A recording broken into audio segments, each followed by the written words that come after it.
Breaking news coming out of St George's Park that England manager Gareth Southgate is going to take an emergency sabbatical. That's right, viewers, I'm back and better looking than ever. That's the real important news. Only joking. Of course, England is what really matters. This is obviously big news for England ahead of their Qatar World Cup coming ahead in only a week's time or so. And for more on this breaking news story, I take you over live to St George's Park, where our football correspondent, Scott Chegg, is waiting to fill us in. Hello, Scott! I'm very good, thanks, chap. How are you? So what can you tell us then? What has brought on this sabbatical for Gareth Southgate? Yes, well, the announcement came out from St George's Park not too long ago, actually, only about an hour or so. It is believed that during his prep work, Gareth Southgate actually re-watched some of the Nations League performances, and this sent him into a somewhat downward spiral, where he was watching how completely and utterly pathetic England were, except for 10 minutes against Germany. You add into that the fact then that he had to watch an entire montage of Harry Maguire clips from the past 18 months, and apparently it was just too much. He had a bit of an emotional breakdown and said that he would be back for the England job once the World Cup was over, so he couldn't take any blame for no doubt how terribly it's going to go. I think that's something that would traumatise all of us. And of course, this is obviously bad news for the FA because they were relying on Southgate to be there. Do we have any idea what their interim plan is? For some reason, of course, the FA are absolutely fine with this because why wouldn't they be? Do they even have any power in any kind of capacity in the football world anymore? They do! They have the ability to bring in a new manager. Obviously, there's the usual candidates of Harry Redknapp is in there. Graham Potter, obviously, doing a terrible job at Chelsea, so he seems to be a prime candidate for the role. But I think, the general consensus is that we need a strong, upcoming, easy on the eye manager who's got a very good record so far this season. And is overperforming with a group of players and has got a real camaraderie to the team. There only seems to be really one standout candidate, and that apparently is Micromunch, who seems to be the forerunner for the job. And we don't know why. We can only assume bribery, but we're not allowed to say that, otherwise we'll get closed. So no corruption in any kind of football governing body at all. Thanks, Scott. Let's hope it doesn't come to that. We'll obviously keep you informed of what is going on with the news here on Munch Sports News. Said news too many times. Terrible scripting. Nothing to do with me.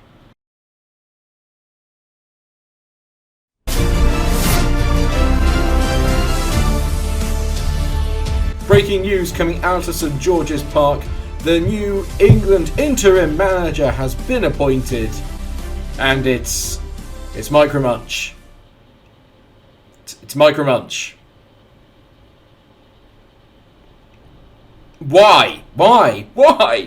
Sorry, I was being slightly unprofessional there. We can now go to Scott Chegg, live at St George's Park, for his feedback and obviously to give us a rundown of how this has happened. Why? Scott? Oh God, why? Why? Oh, it's all over. They were so young. Scott, can we send someone down there to check after him, please? Poor man. Yes, all you need to know, viewers, is that Micromunch has taken over the England job for the World Cup at Qatar. God help us all. Hello, Pep. How are we getting on, son? You alright? Yes, I'm so happy. I'm so happy. Yeah, no, thank you, mate. I'm delighted as well. I'm so happy. Yeah? I'm so happy. More than you believe. I'm so happy. Thanks, mate. So happy. I know. I'm so happy for you, Mike. I cannot believe I'm so happy. Thanks, mate. I was going to be my assistant, but I just think you're... Do we have £1 million to spend on the squad? Yeah, that is also true. Yeah, there is no transfer. There is no money. I cannot do it. Hello, Pep. Stevie, my man. How are we getting on? Cool. I'm alright, mate. Always what it is. Good. Glad to hear it. Yeah. Been a bunch of pricks. So enjoying. This is what it is. Enjoying life out of football for a little bit, are you? Yeah, of course. Well, look. Obviously, I've got the England job. Was wondering, you're one of my heroes. Do you fancy teaming up? Want to become my assistant? Be the first English team to win the World Cups in '66? Yeah, of course, mate. Nah, I can't do it. Okay. I don't play second fiddle to anybody. If you're not going to be taking the England job, does that mean that Derby's available? Be good to show that fat Frank that I'm better than him, not just as a player but as a manager as well. Harry, mate, how are you? What, mate? It's good to see you, mate. How you doing? Good. Right? Family alright? Yeah, we're alright here, mate. Not too bad. Me and Sandra just making some jam roly-polies, you know. It's good fun. Yeah, okay, I won't beat around the bush, mate. I'm looking for an assistant for the World Cup coming up. You game? I know you've always wanted to be part of the England setup. Oh, I'd love to help out, but I can't. I've got to take my son Jamie down for his local Botox, and then we've got a 10-hour tanning session just for him, and then I've got to watch over him when he goes for a bit of a nap, because you know how he can get a bit cranky when the tan isn't quite matched up on his buttocks, you know. But thanks for the offer, mate. Would you like a jam roly-poly? JT, J-Meister, Terry Dog, how we doing? Alright, mate. Look, I'm looking around for an assistant for the assistant manager job. Obviously a bit of an England legend, even though you never won anything. Sorry, I had to throw a little dig in there, just mates, right? But defensively, we're all over the place. Maguire's going to be there. I've got no choice in that, I'm afraid. No chance. Come on, mate, you're a defensive stalwart. You surely you can teach them. You still seeing that girl, Abby? Yeah, she's alright, mate, she's alright. Oh, yeah, alright, I'll do it. Ooh, no! Struggling here. I know. Just the man. Shawnee, baby, Sean! You stupid bastard! How do you fancy whipping up some of the English team, getting them to win a World Cup, mate? Bastards. That's the spirit. I knew you'd be on board. See you in Qatar. Cheers, buddy. Mate, it is on!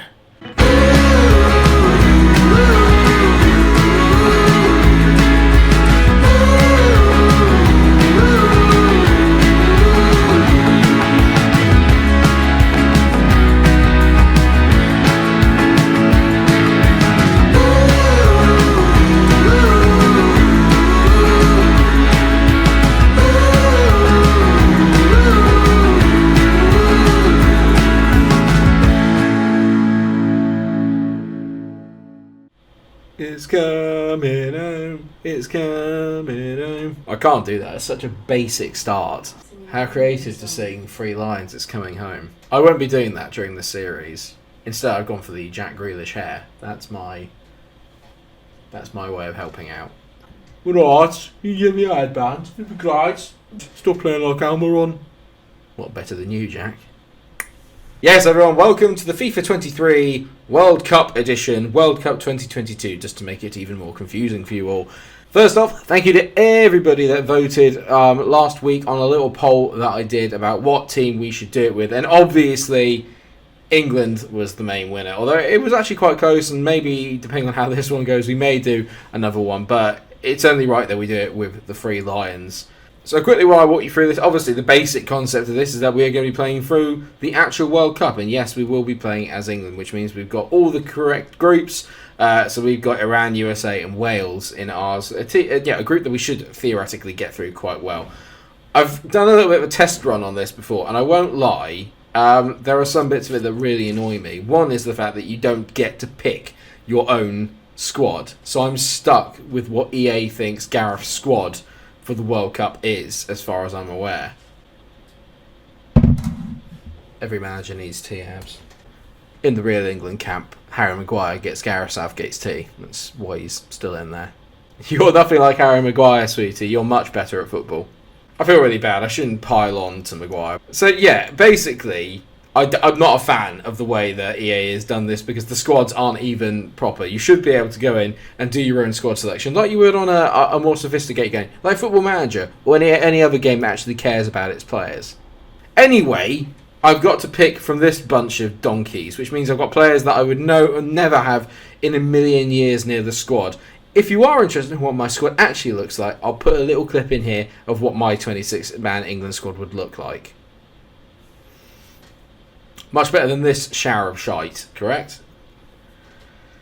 But What I'm going to do then is I'm going to have a little bit of a mix around here. There are players here, and I am going to keep this realistic. So players that have not been picked for the England squad in real life will not feature in my team. That means no Ben Chilwell, no Reece James, no Tammy Abraham, even though he wouldn't get anywhere near my squad anyway. But basically, any of the players that haven't been picked will not be coming into my team. Okay? Annoyingly, because of the selection of squads that they've made, I've got very limited options in my team. But what you can see here is that I've created 2 different squads. Actually, technically, I've got a false 9, but that was for my 26, so can't use that. It's great. I know we touched on it at the start, but for those of you that aren't aware, England were drawn in Group B of the World Cup. We've got England, Iran, United States and Wales. You would expect, obviously, second place to probably be between the States and between Wales. What we've got to do is make sure that we end up winning that game. It looks like the fixtures are being played in real time. Qatar got off to a cracking start. Actually, that looks like a really good game to start the World Cup. Qatar being beaten by Ecuador 3-2. Hopefully what we will do is I'll be keeping an eye on the rounds as we go through. I expect this series to last probably about maximum 6 episodes, depending on if we make it all the way to the final. Let's hope that we do. Okay, so this is the team that we are lining up with then to start the first game against Iran. It's a 4-2-3-1. I do kind of want to play it a little bit more attacking, but it's the only way I can literally kind of fit in all the players that I want and still give us some attacking options to bring off the bench. One thing I will say is that we're only going to have this game today, but you can just tell from my bench I've got Grealish as an attacking outlet. That's literally it. So what I'm going to ask is only when it comes to attacking options, so like Sancho, Watkins, Abraham, Calvert-Lewin, etc. Would you guys allow me to have some of these guys here in the reserve bit? I wouldn't have any of them in my England squad, but they're the only ones that EA is going to let me have. So I'm fuming, but that's the best that I can do. Can you guys let me know in the comment section if you think that's agreed? Let's see how we get on against Iran. It might not be an issue, but I can see in the later stages it's definitely going to be. In terms of our actual lineup today, then we've got Pickford in goal, Shaw at left back, Stones and Walker at the centre back 2 that I've gone with. Trippier is on the right.